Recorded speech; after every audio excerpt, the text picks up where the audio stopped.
စိတ်ရှုပ်လိုက်တာ Okay so တယောက်လုံးဘယ်လိုပြောမလဲ烦死了烦死了，烦死了。烦死了烦စိတ်ရှုပ်တာပြောတာ死了တော့တည်ပြီပေါ့နော်လို့ပြောတော့လေမဆိုရင်တခုခုအရှမြန်မာလို့ဆိုရင်တွားပြီးဆိုရင်完了တည်ပြီဆိုရင်死了ဒါမျိုးတွေတုံးလို့ရပါဘောနော်အားလုံးပဲမင်္ဂလာပါကျွန်တော်ကတော့金生စာတင်ကျောင်းရဲ့ teacher လေးချန်ဖြစ်ပါတယ်ဆိုဒီနေ့မှာတော့ရှကစာအုပ်ရောက်မှာဖြစ်ပါတယ်ဆိုစာအုပ်ကဒီ3အုပ်ပါဒါအရင်အဝယ်များတဲ့စာအုပ်3ပေါ့နော်ချမ်းစာအုပ်တွေလည်း schedule စာအုပ်တွေလည်းရှိပါသေးတယ်ဆိုဒါကတော့လက်ကျန် stock ရှိတဲ့အထိပဲရောင်းပေးမှာဖြစ်ပါတယ်ဒီထဲမှာရောင်းအားအတွက်ဆုံးစာအုပ်ကတော့ဒီအဖြူရောင်လေးပေါ့နော်ဒီဖြူရောင်လေးက video class တွေရှိပါတယ်တော့ဒါလေးလည်းလာပြီးတော့တက်လို့ရပါရှင်ဒါကတော့ချက်တော်နေလာတဲ့ Fiverr ကနေပြောတော့ဒီစာအုပ်တွေကျွင်းနဲ့မေးထားပါတယ်တင်လို့ရလားဆိုရတယ်လို့ဖြစ်ပြီးထားပါတယ်ရှင်ကျေးဇူးတင်ပါတယ်ရှင်ဆိုဒီဟာလေးပေါ့နော်ဒီဟာလေးတွေကပါတယ်စာအုပ်လေးဝယ်တယ်ဆိုလည်းရပါတယ်เนาะစာအုပ်လေးကတော့ရှိတော့ page messenger မှာပို့တာပဲဖြစ်ဖြစ်ဒီ TikTok မှာလာပြီးတော့ဝယ်တာပဲဖြစ်ဖြစ်ငွေလေးတော့ကြိုရှင်းပေးပါရှင် royalty နဲ့ပဲပို့မှာပါเนาะ royalty နဲ့ပို့တာဖြစ်တဲ့အတွက်ငွေလေးတော့တစ်ချက်လေးကြိုရှင်းပေးပါရှင်ဆိုဒီထက်ကပါတဲ့အကြောင်းအရာလေးတော့တစ်ချက်ကြည့်လိုက်ရအောင်ခုနကလည်းစိတ်ရှုပ်လိုက်တာဆိုရင်烦死了你闹啦没受呢所以你不要来烦我你不要来烦我不要也懂不懂你我是看到那点没吧哎是个 video 里嘛是吧也都记得吧喏 OK 好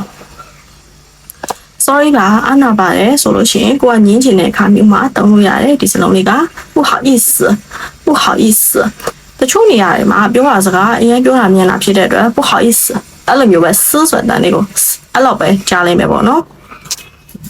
စိတ်တူတဲ့ဥစ္စာမျိုးတကယ်ပါပဲအဲ့ဒါကိုဘယ်လိုပြောမလဲ真是的တကယ်ပါပဲကွာ太巧了哦太巧了好久不见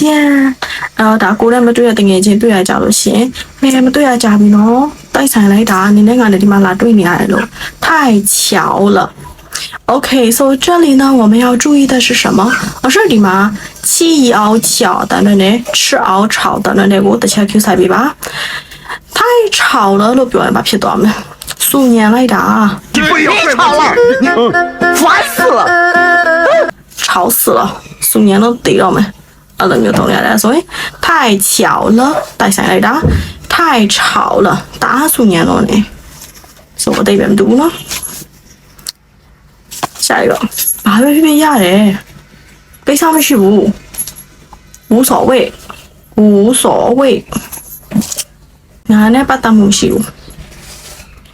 ငါနဲ့ပတ်သက်မှုမရှိဘူးငါနဲ့သက်ဆိုင်မှုမရှိဘူး